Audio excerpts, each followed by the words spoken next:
시바이누 매도 증가세, 폭락 우려 제기. 자, 그래서 시바이누 정말 지금이라도 팔아야 되는 걸까요? 시바이누 이제 끝난 걸까요? 결론부터 말씀드리자면 100% 오릅니다. 오를 수밖에 없습니다. 많은 이유들이 있지만 그 중에서도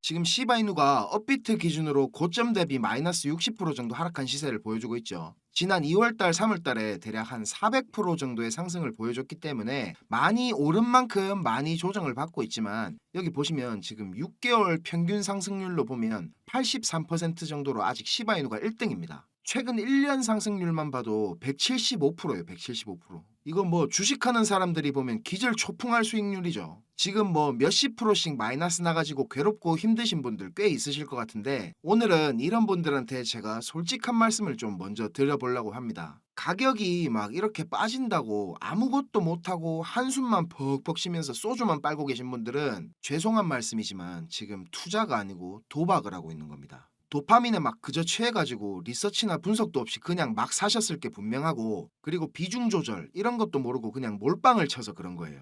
제가 요 켈리 공식 꼭 숙지하시고 수학적으로 접근해야 된다고 하는 게, 저도 그런 시절을 겪었고 저 같은 실수 없이 올바른 방법으로 투자하시도록 좀 이끌어드리고 싶은 마음에서 계속 말씀을 드리는 건데, 정말 진짜 안타깝습니다. 시장은 절대 내 생각대로만 움직여주지 않습니다. 내 생각이랑 반대로 움직였을 때 내가 잃을 수 있는 금액을 먼저 생각해야 되고, 그걸 이제 우리가 리스크 관리라고 부르는 거거든요. 내가 잃을 수 있는 금액을 제로로 만드는 게 최우선이란 말입니다. 제가 손실 없는 투자하실 수 있게 정말 진심으로 도와드릴 테니까 내가 지금까지 했던 투자에 대해서 꼭 한번 다시 돌아보고 같은 실수를 반복하지 않으시길 바라겠습니다. 그래도 이거 보면 좀 위로가 되실 겁니다. NH투자증권에서 나온 자료인데 카카오랑 네이버 주식 보유한 사람 중에 거의 모든 사람이 지금 손실을 보고 있다는 통계가 나왔습니다. 우리 시바이누든 다른 여러 알트코인이든 네이버나 카카오 이거 산 거보다는 더 낫다라는 생각이 좀 드네요. 자, 우리 시바이누 토크노믹스를 살펴볼 건데 의외로 이거 모르시는 행님들이 좀 많으시더라고요. 처음에 총 1000조 개의 시바가 료 씨의 지갑에서 발행이 됐습니다. 그 중에 이제 50%라고 알려져 있는데 정확히는 505조 개예요. 50.5%죠.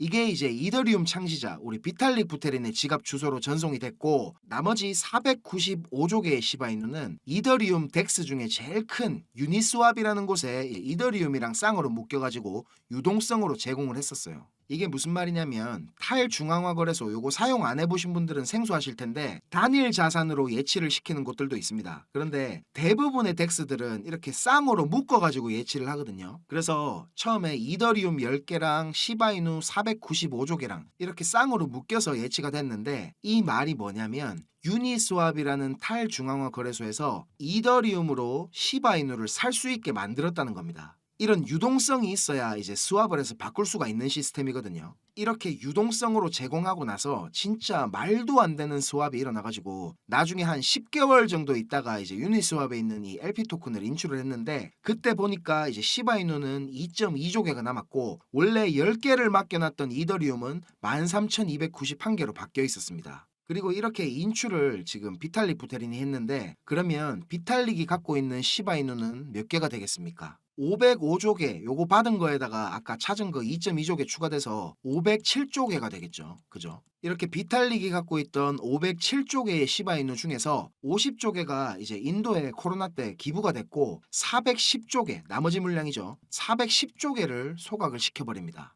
그러면 46조 개가 남는데, 이거는 정확히 나오지는 않았는데 아마 조금씩 그냥 팔았을 거라고 예상만 하고 있는 상태입니다. 자, 제가 이 토크노믹스 얘기를 왜 드리냐, 우리 시바이누의 최초 발행자이자 창시자인 이 료 씨는 시바이누를 지금 하나도 갖고 있지 않습니다. 1000조 개를 만들어 갖고 그냥 다 나눠버렸으니까. 그런데 가치가 이렇게 상승하고 올랐다는 거는 탈중앙화 그 자체라는 겁니다. 오로지 이제 투자자들의 매수 심리로 성장을 했고 공식 팀 물량이나 초기 투자자들의 물량이 없다는 겁니다. 그만큼 커뮤니티가 단단하고 지금 이 시바리움 프로젝트들을 보면 자발적으로 우리 시바 토큰을 활용해가지고 탈중앙화 앱들을 이렇게 만들고 시바 스왑이라는 이래 자체 거래소까지 탄생을 시킨 겁니다. 단순한 유행, 그냥 밈으로 탄생을 했지만 이렇게 메이저 알트코인들보다 시총이 지금 훨씬 높고 지금은 실제 사용 사례들까지 좀 만들어지면서 점점 쓰임새도 생기고 있죠. 그리고 기관들에서도 지금 시바이누에 직접적으로는 아니더라도 간접적인 투자를 하고 있다는 게 조금씩 알려지면서 많은 매수세가 계속 달라붙고 있는 상황입니다. 시장은 근데 오르기만 할 수는 없습니다. 조정의 끝도 누구도 완벽하게 예상할 수는 없지만 이런 조정 때 잘 준비해야만 수익이 난다하는 것은 변하지 않는 사실입니다. 자, 차트 보면서 이야기 더 드리겠습니다. 자, 시바이누 일봉입니다. 업비트에는 지금 작년에 상장했기 때문에 과거 차트가 없어서 오늘은 바이낸스 차트로 설명을 드리겠습니다. 제가 보기 쉽게 요 가운데 박스 보이시죠? 요거를 쳐놨는데 여기가 22년도 1월달 부근인데 이렇게 하락을 하다가 정확히 오늘 저점 요 부근이랑 같은 곳에서 지금 반등이 나와주고 있습니다. 이 가격에서 지금 지지를 받는다는 얘기겠죠. 그런데 여기 보시면 이렇게 오르는가 싶더니 다시 급격하게 가격이 후퇴를 합니다. 다시 올라오니까 여기서 이제 다시 저항을 받죠. 이렇게 지지하던 구간이 뚫리면 강한 저항 라인이 된다고 그랬습니다. 마찬가지로 이런 데도 보면 이 저항받던 구간 근처만 가도 이렇게 매도세가 다시 강해지면서 가격이 내려가죠. 근데 지난번 상승 때 이 구간을 갖다가 이제 힘있게 뚫어주고 올라간 겁니다. 이렇게 강한 구간을 뚫고 올라가면 다시 이렇게 지지 테스트를 하러 내려와야 되겠죠. 그런데 오늘 여기 내려와서 리테스트한 저점 있죠. 여기가 공교롭게도 이 전체 상승분의 61.8%를 되돌리는 구간입니다. 0.618, 이 피보나치 되돌림 중에 제일 중요한 숫자입니다. 황금 수열이라 하죠. 이거를 모든 되돌림 수치들은 이 0.618이랑 관련이 있고 이게 메인이 되는 비율입니다. 61.8%를 되돌렸다는 거는 이 파동이 이제 끝이 났고 이제 새로운 상승 파동이 시작될 거라는 걸 알려주는 겁니다. 그리고 보시면 거래량도 거의 없이 이렇게 빠졌고 밑에 요 RSI 지표라는 건데 이것도 지금 이제 과매도 구간으로 접어들었기 때문에 여기서 더 빠지더라도 이 저점 기준으로 한 5% 내외일 것 같고 앞으로 더 큰 상승 파동이 나올 거라고 보고 있는 겁니다. 자, 그리고 이건 알트코인 시즌 인덱스라 하는 건데요. 비트코인보다 퍼포먼스가 좋은 알트코인들이 많으면 많을수록 이 점수가 이제 올라가가지고 알트코인 시즌인지 아닌지를 나타내주는 아주 명확한 지표라는 겁니다. 지금 알트코인 시즌 인덱스도 이렇게 밑으로 지금 많이 내려와 있는 모습인데 지금 이럴 때일수록 알트코인 시즌에 대한 대비를 잘 해놔야 되겠죠. 그래서 제가 오늘 뭘 하나 준비를 해봤는데요. 지금부터 형님들 딱 5분만 집중해서 들어주시면 우리 형님들 수익 내시는데 아주 도움이 될 거라고 확신을 합니다. 형님들 지금 우리 크립토 시장 멱살을 잡고 캐리하고 있는 게 뭡니까? 맞습니다. 기록적으로 자금을 유입시키고 있는 비트코인 현물 ETF입니다. 이 중에서도 블랙록 혼자서만 출시 2달도 안 돼서 100억 달러, 우리 돈으로 거의 14조에 가까운 자금 유입을 만들어냈습니다. ETF 역사상 최단기간에 시총 100억 달러를 돌파한 상품이 됐습니다. 100억 달러 이러면 얼마나 큰 금액인지 감이 잘 안 오시죠? 뉴욕 증권거래소에 상장된 ETF 상품들이 3,000개 정도 된다고 하거든요. 근데 이 중에 자산 규모가 100억 달러가 넘는 종목이 4%밖에 안 됩니다. 평균적으로 수년에서 길게는 수십 년이 걸리는 건데 블랙록은 이걸 2달 만에 해낸 겁니다. 블랙록 레리 핑크 회장이 예전에는 비트코인 욕을 엄청 했었죠. 뭐 돈 세탁을 위한 돈이니 이런 소리들을 했었습니다.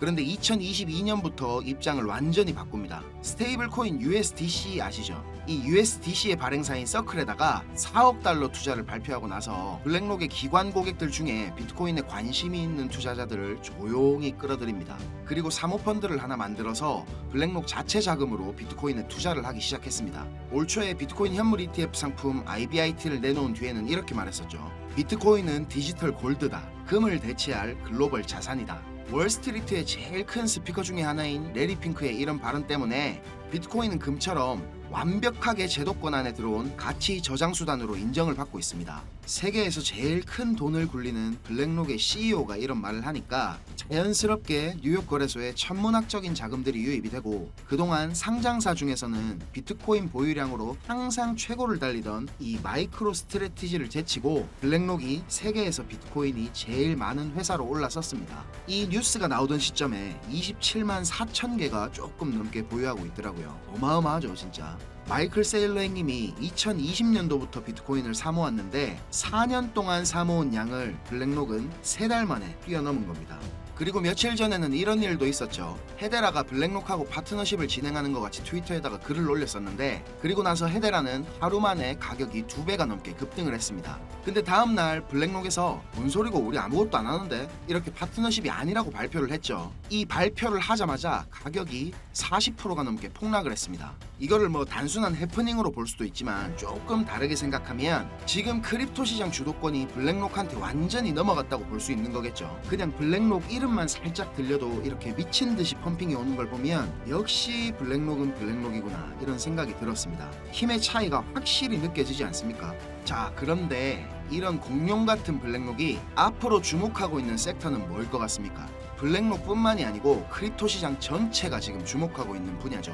형님들 지금 많이 들어보셨을 RWA 실물 자산 토큰화 이겁니다. 처음 들어보시거나 요거 들어봤는데 뭔지 잘 모르시는 형님들을 위해서 설명을 좀 드리자면, 말 그대로 실물 자산, 우리가 갖고 있는 부동산이나 자동차, 그리고 뭐 예술품이나 국채, 주식 등등등등 이런 현실 세계에 있는 모든 자산들을 블록체인에서 토큰화를 시킨다는 겁니다. 자, 그러면 왜 이런 실물 자산들을 토큰화 하려고 하느냐? 결국은 이게 다 돈 때문인데, 예를 들면 진짜 비싼 이런 미술품이 하나 있다고 해봅시다. 이 그림 유명해서 다들 잘 아시죠? 뱅크시 작품입니다. 이런 거는 이제 돈 있는 사람들만 경매장 같은 데 모여서 막 사고 그랬죠. 텔레비 같은 데도 막 그런 거 많이 나온다 아닙니까? 막 번호표 들고 하는 거. 이런 고가치 자산들의 일부를 블록체인을 활용해가지고 소유권을 부분적으로 나눌 수 있게 된다는 말입니다. 그러면 자연스럽게 너무 비싸서 접근성이 떨어졌던 이런 고가품들을 이거 나도 살 수 있겠다 하는 투자자들이 많아지겠죠. 그러면 어떻게 되겠습니까? 맞습니다. 유동성이 그만큼 증가한다는 겁니다. 이해되시죠? 그리고 블록체인으로 이게 관리가 되니까 누구나 다 투명하게 볼 수 있고, 스마트 컨트랙트를 이용하면 중간 과정에서 생기는 비용들도 상당히 줄어들게 될 겁니다. 최근 1년 동안만 해도 미국 토큰화 국채 시장 규모가 8배가 넘게 성장을 했거든요. 근데 2023년까지 전체 RWA 시장 규모가 16조 달러, 우리 돈으로 계산하면 2경이 훨씬 넘는 시장이 될 거라는 전망이 쏟아지고 있습니다. 2경, 이거 상상도 안 되는 금액이죠. 앞으로 이 RWA 시장이 어마어마한 먹거리가 될 거라는 말입니다. 이런 꿀통을 블랙록이 가만히 보고만 있을 수는 없겠죠. 지난 2월에 이렇게 블랙록에서 기관 고객들을 대상으로 비공개 컨퍼런스 한 거, 요거 제가 여러 번 말씀드려서 다들 잘 아시죠? 정말 보수적인 기관 투자자들을 대상으로 하는 이런 자리에서 전체 포트폴리오에서 비트코인 비중을 28%까지 늘리라고 블랙록이 이렇게 파격적인 발언을 한 게 알려졌었죠. 겉으로 보기에는 비트코인 현물 ETF 출시를 앞두고 기관 고객들 대상으로 홍보를 하는 것 같은 자리였는데, 자, 이거 제가 최초로 공개합니다. 이 비공개 컨퍼런스 안에서 더 은밀하게 VIP 고객들을 대상으로 하는 또 다른 비공개 모임이 있었습니다. 네가 거기 가지도 않았는데 어떻게 하노? 아직 저를 잘 모르신 형님들은 이런 말씀 하실 수 있다고 생각합니다. 충분히 이해합니다. 저 같아도 못 믿을 것 같거든요. 우리 공부방에 오래 계신 형님들은 다들 잘 아실 텐데, 누군지 감이 오시는 형님들도 계시죠? 맞습니다. 형님들이 생각하시는 바로 그 사람입니다. 제가 영국에서 일하고 있는 정보원을 통해서 입수한 내용이고요. 저한테 이렇게 메일로 그 컨퍼런스에서 녹취한 내용이랑 PDF 자료를 보내줬습니다. 녹취 파일을 제가 꼼꼼히 다 들어보고 정리를 했는데, 뷔들 아시죠? 요거 블랙록이 얼마 전에 처음으로 출시한 RWA 펀드입니다. 출시되기 한 달도 전에 이 자리에서 벌써 뷔들이라는 이름을 쓰면서 출시를 예고를 했고, 뷔들이 출시되면 가치 상승이 예상되는 코인들도 브리핑을 하면서 VIP 기관 고객들에게 수요를 조사하는 내용도 녹취 파일에 들어있습니다. 그리고 정확히 무슨 워딩을 썼냐면 just a taste, 맛보기일 뿐이다, 이런 말을 했습니다. 출시 일주일 만에 2억 4천만 달러 유입을 시킨 이 뷔들이 맛보기라는 겁니다. 자, 블랙록이 정말 공을 들이고 진짜라고 말하고 있는 코인은 바로 이 코인입니다. 블랙록이 선택한 RWA 섹터 대장이 될 코인입니다. 이런 마켓 메이커가 고른 코인들은 사실 뭐 분석도 의미가 없지만, 기술적으로 봐도 주봉으로는 이렇게 상승 다이버전스가 걸려있고, 이렇게 올리고 내린 파동 비율도 상당히 예쁩니다. 딱 보자마자 이거 진짜 개미들 털려고 무진장 노력했구나 생각이 바로 들었습니다. 꼭 수익이 필요하시고 이 종목 받아보시고 싶은 형님들은 010-5528-2156 010-5528-2156 이 번호로 블랙록 이렇게 문자 한 통 보내주시면 제가 확인하고 한 분도 빠짐없이 알려드리겠습니다. 우리가 이렇게 유튜브라는 곳에서 얼굴도 모르고 만나는 거지만 이게 또 계기가 돼서 좋은 인연으로 이어지게 될지 누가 압니까? 그렇죠? 자, 영상 시청하시느라 고생 많으셨고요. 저는 다음 영상에서 더 좋은 분석과 소식들 가지고 찾아뵙겠습니다. 감사합니다.